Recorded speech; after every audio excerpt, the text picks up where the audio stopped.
Good morning friend, मैं हूँ उषा ध्रुवे अमरावती महाराष्ट्र से और वेलकम है आपका अपने चैनल गार्डनिंग विद उषा पे। तो विंटर सीजन का सबसे ब्यूटीफुल और बहुत ही खूबसूरत फ्लावर है जिसका नाम है डहेलिया। और ये फ्लावर में सबसे बड़ा और बिग साइज़ का फ्लावर होता है और इसमें बहुत सारे कलर होते हैं। कुछ पिछले साल के ये कलर है जो मैं पिक आपके साथ शेयर कर रही हूँ, सॉरी वीडियो शेयर कर रही हूँ। तो इतने बड़े-बड़े और बिग साइज़ के फ्लावर थे और बहुत सारे फ्लावर भी इन पे आए थे। तो इनको अगर आपको इसी सीज़न में आपको लगाना है, अगर आपके पास कोई मदर प्लांट है, तो इसकी कटिंग जो है वो आपको अभी लगानी होगी। अगर आपके पास बल्ब है तो अभी आपको ग्रो करने होंगे और जब उससे स्टेम निकलेंगी या एक आध पौधा निकलेगा, उससे कटिंग लगाकर आपको ये सारे पौधे तैयार करने हैं। अगर आपने बल्ब अभी लगा भी लिया उसके बाद जो उस पे प्लांट आएगा तो उससे ज़्यादा फ्लावर नहीं आते, उसकी भी आपको कटिंग ही लगानी पड़ेगी। तो जैसे बल्ब लगाऊंगी उसका भी एक प्रोसेस मैं आपके साथ शेयर करूंगी। तो सबसे पहले मेरे पास जो अभी पिछले साल का एक ही प्लांट बचा है, तो इसमें सिर्फ एक ही स्टेम थी तो उसकी मैंने कटिंग करी। कटिंग करने के बाद उसमें से और देखिए ऐसे ब्रांचेस निकल आई और धीरे धीरे ये पूरा जितना भी आपको बुशी प्लांट दिख रहा है ना, तो इसी वजह से, क्योंकि इससे मैंने बहुत सारी कटिंग तैयार की है। तो सबसे पहले तो आपको मैं बताती हूँ कि इसकी कौन सी कटिंग लेनी है। तो मिनिमम चलिए 4 या 6 जिस पे पत्ते होते हैं वो कटिंग आपको लेनी है और नीचे के जो पत्ते होते हैं ना, वो हमें निकाल देने चाहिए, क्योंकि वो मिट्टी से जब टच करते हैं तो वो प्लांट जो है वो फंगस से मर जाता है। तो इस वजह से आपको ये ध्यान रखना होगा और आपकी जो कैंची है उसको भी थोड़ा सा सैनिटाइज़र या पानी से धो दीजिए, उससे भी काम चल जाएगा। तो धीरे धीरे एक एक जो है वो मैं कटिंग ले रही हूँ। वैसे तो मैंने बहुत सारी कटिंग लगा ली है और इस साल मैंने सोचा है कि बहुत ज़्यादा पैसा खर्च नहीं करना है। हर बार बहुत सारे प्लांट लाती हूँ लेकिन ये बच नहीं पाते, इसमें से एक बचा है। तो देखती हूँ अगले साल कौन-सा कलर बचेगा और ये भी कौन-सा कलर है ये भी मुझे नहीं पता है। लेकिन फिर भी एक सरीके के अगर फ्लावर हो ना तो भी खूबसूरत ही दिखते हैं। तो इस वजह से मैंने सोचा कि चलो जितनी कटिंग निकलती है निकाल लेते हैं, देखते हैं इस बार ना कैसा सीन क्रिएट होता है इन पूरे एक साथ एक जैसे कलर के साथ डहेलिया के। तो ये देखिए ये मैंने सारी कटिंग अभी जमा कर ली है और पूरा जो पौधा है ना तो अब तो गंजा ही दिख रहा है। लेकिन कुछ दिनों के बाद देखेंगे फिर से इन पे नए शूट्स आए होंगे और नए ब्रांचेस आए होंगे। तो ये देखिए ये मैंने ली है सॉइल, इसमें थोड़ी सी कोकोपीट पड़ी हुई थी। इसमें मैंने गुलदाउदी की कटिंग लगा दी थी जो मैंने रिपोर्ट कर दी है। उसके बाद अब मैं इसमें लगाऊंगी डहेलिया की कटिंग। तो ये देखिए वही प्रोसेस है बिल्कुल सेम। एलोवेरा जेल में इसको डुबो कर लगाना है। एलोवेरा का जो पत्ता रहता है तो इसमें आपको इस तरह से डुबोकर इन सारी कटिंग को लगाना है। अगर आपके पास रूट हार्मोन्स नहीं है तो कोई बात नहीं, इससे भी काम चल जाता है। काम हमें सिर्फ इतना है कि हम जो कटिंग लगाते हैं उसमें फंगस ना लगे और जो एलोवेरा का जो पत्ता होता है ना, जो जेल होता है ना, वो यही काम करता है कि किसी भी पौधे की कटिंग को बिल्कुल भी फंगस नहीं लगने देता। और जितनी भी मेरी गुलदाउदी की कटिंग लगाई है या दूसरी भी कटिंग लगाई है वो बिल्कुल सक्सेसफुली, इसकी वजह से ही सक्सेसफुली उसमें रूटिंग हुई है।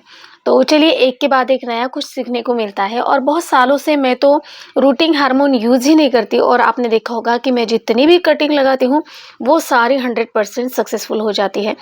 तो बस कुछ गिने चुने ऐसे एक सीधे साधे कुछ आइडिया होते हैं जिनसे हमें गार्डनिंग करनी है। और ये देखिए अभी इसे मैंने शेड में रख दिया है। इसमें यहाँ पे धूप बिल्कुल भी नहीं लगती। तो ये मेरा सारा जो एरिया है ना, यहाँ पे कटिंग या नए लगाए हुए प्लांट जो है मैं वही रख देती हूँ। तो ये देखिए जो मैंने कटिंग लगा दी थी कुछ 3 या 4 इस प्लांटर में लगा दी थी। तो इसे तो मैंने सॉइल में, यानी जो भी गमला मुझे खाली दिखता है ना और जब भी वक्त मिलता है कटिंग तोड़ती हूँ, लगा देती हूँ। बस आपको शेड में रखना है, ये ध्यान देना है और बिल्कुल भी ड्राई नहीं होने देना है। अगर ड्राई हो जाती है तो कटिंग हमारी मर जाती है। लेकिन अभी बारिश का सीज़न था तो ये प्रॉब्लम नहीं आई और इस वजह से बारिश के सीज़न में जितनी भी आप कटिंग जिस भी प्लांट की लगाना चाहते हो ना तो वो लगा सकते हैं। तो ये भी कुछ देखिए मेरी 3-4 कटिंग इसमें है, इसमें से एक प्लांट मैंने लगा दिया है और ये भी बिल्कुल जैसे गमला मिला, मिट्टी भी नहीं देखी और उसमें मैंने लगा दिया है। ये देखिए पिंचिंग करी और उसी में मैंने इसको लगा दिया। इस तरह से इतने सारे प्लांट अभी मेरे पास तैयार हो चुके हैं और कुछ इसमें से अभी ये 2 ही पॉट आपको दिखा रही हूँ और भी यहाँ वहाँ कहीं रखे होंगे, मुझे याद भी नहीं रहता। फिर जब दिखता है कुछ ग्रीन ग्रीन सा और अच्छा सा तो देखती हूँ तो ये तो डहेलिया के प्लांट है। यहाँ वहाँ प्लांट में सब जगह मैंने छिपा के रखे हैं। तो चलिए इस कटिंग को मैं निकाल के आपको दिखाती हूँ। और सबसे पहले निकालना इससे तो नहीं निकलेगी, क्योंकि डहेलिया की जो रूट होती है ना वो इतनी ज़्यादा बढ़ती है, इतनी फास्टली बढ़ती है। इस वजह से इसके लिए गमला भी जितना आप बड़ा लोगे ना उतने फ्लावर बिग साइज़ आएँगे।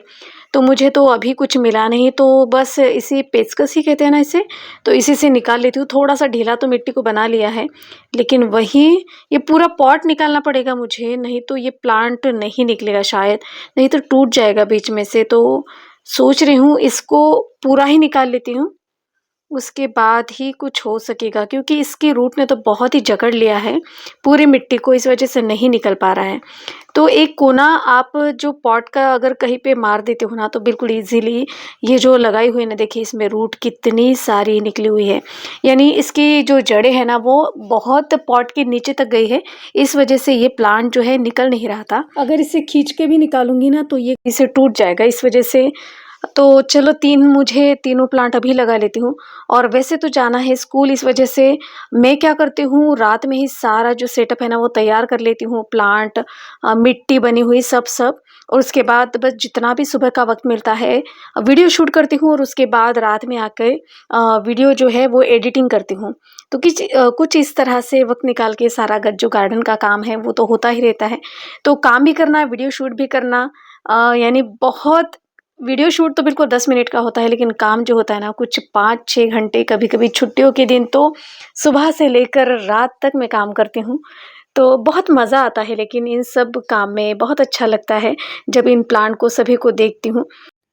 तो अभी जितना भी वक़्त है उतने में ये सारे प्लांट अभी लगा लेती हूँ, कि जैसे मैंने कहा था कि सॉइल मिट्टी सब मैंने तैयार करके रखी है। और इसके लिए सॉइल मिक्स कैसे लेना है, वही 10:1 का रेशियो लेना है, यानी 10 पॉट आपको मिट्टी लेनी है और 1 पॉट जो है कोकोपीट, 1 पॉट कंपोस्ट और 1 पॉट जो है वो रेत लेनी है। और हमारे यहाँ इतनी ज़्यादा धूप पड़ती है, इस वजह से मैंने क्या किया है अभी, जो कोकोपीट का रेशियो है ना वो डबल कर दिया है, यानी 10 के लिए मैं 2 पॉट कोकोपीट ले रही हूँ। और जिनके यहाँ बहुत बारिश होती है तो आप 10:1 का ही रेशियो ले सकते हैं। तो इस तरह से ये जो सॉइल मिक्स है ये मैंने बना ली है। तो ये मैं सभी प्लांट के लिए, परमानेंट और विंटर सीजन सभी प्लांट के लिए मैं यही सॉइल मिक्स तैयार करती हूँ। सिर्फ इंडोर प्लांट के लिए जो है वो सेम क्वांटिटी में सब लेती हूँ। तो ये देखिए 3 प्लांट अभी मेरे लगकर तैयार हो चुके हैं, और अभी इस पे हमें करनी है वाटरिंग। और वाटरिंग करने के बाद कुछ दिनों तक, यानी 4-5 दिन भी अगर आप इसे शेड में रख देते हो तो कोई भी परेशानी नहीं होती है, बहुत ईज़िली ये प्लांट लग जाते हैं। तो अब तो ये प्लांट मेरे लग चुके हैं, और देखिए अभी बहुत सारा काम बाकी है, और बहुत सारे गमलों में फिर से मुझे लगाना है। और ये देखिए इसकी भी मैंने प्रूनिंग करी थी, और इसी में मैंने कुछ कटिंग लगा दी थी, लेकिन बहुत हो गए हैं अब प्लांट, अब मुझे नहीं लगानी है कोई भी कटिंग। और इसे जो है अब मैं बड़ा गमला दूंगी। ये कुछ 4 इंची पॉट में है, जो थर्माफोम के जो पॉट होते हैं ना, कुछ 3 सालों से मेरे पास है ये। सिर्फ गुड़ाई करते वक्त इनका ध्यान रखना है पॉट का, बाकी तो ये अच्छे से चल रहे हैं अभी मेरे पास। इसकी बड़ी साइज़ भी होती है ना तो वो भी मैं ले लेती, लेकिन मुझे कहीं उसके बाद ज़्यादा ऑनलाइन थर्माफोम पॉट कुछ दिखे ही नहीं। तो देखिए ये हमारी जो कटिंग है ये बहुत ही बिग साइज़ इसमें लगी थी, यानी 4 इंची। तो अभी इसे मैं दे रही हूँ 8 इंची गमला। तो अगर आप एकदम से बड़े गमले में लगा दोगे ना तो इसकी रूट इतनी ज़्यादा फैल जाएगी, और इस वजह से शायद हो सकता है रूट बाउंड भी हो सकता है।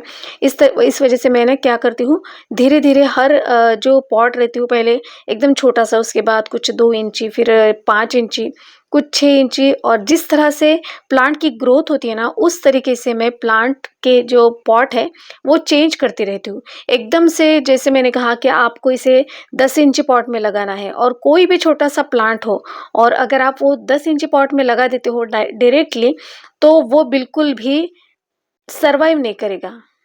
मैं बहुत बार पॉट चेंज करती रहती हूँ, यानी सब कहते हैं कि आपके पौधे मरते क्यों नहीं? तो एक तरीके से क्या हो जाता है कि पॉट जब चेंज करती रहती हूँ, छोटे से गमले में लगाती हूँ, वक़्त बहुत जाता है लेकिन प्लांट की ग्रोथ बहुत अच्छे से हो जाती है। फर्टिलाइज़र भी टाइम टू टाइम मिल जाता है।